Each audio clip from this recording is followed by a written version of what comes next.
dans ce nouveau podcast dans lequel j'aimerais vous parler du métier de slasher, slasheuse au féminin. À l'heure où j'écris ce podcast, beaucoup de personnes cherchent leur voix, VOIE, une voix dans laquelle ils peuvent exprimer leur voix, VOIX, libérer leur potentiel, s'épanouir, impacter le monde tout en gardant chacune de leurs passions, tout en considérant chacun de leurs talents, chacune de leurs compétences, reflet de leur unicité et de leur singularité. Malheureusement, le monde du travail est un monde de box, des boîtes, qui prennent une personne pour un poste donné, pour un seul et unique poste.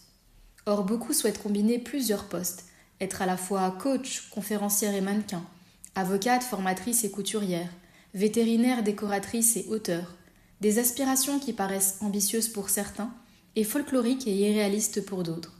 Et pourtant, elles sont compatibles, conciliables et associables grâce à ce qu'on appelle le slashing. Le slashing, c'est le fait de combiner plusieurs activités en même temps. Votre métier, avoir plusieurs métiers. C'est un moyen de ne pas choisir, de ne pas éliminer des possibilités, des parts de vous. Au contraire, de mettre en lumière tous vos talents et toutes vos compétences.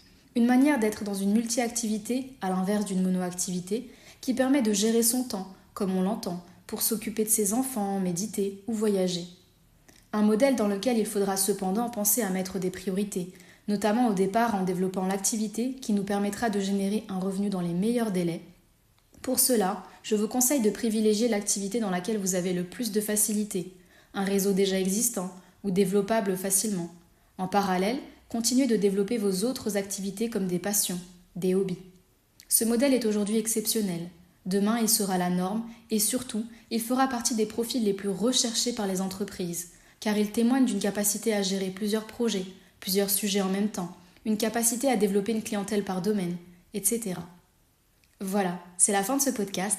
J'espère qu'il vous a plu. Si c'est le cas, je vous invite à le liker, à le noter, à le commenter et à vous abonner pour plus de contenu. À bientôt!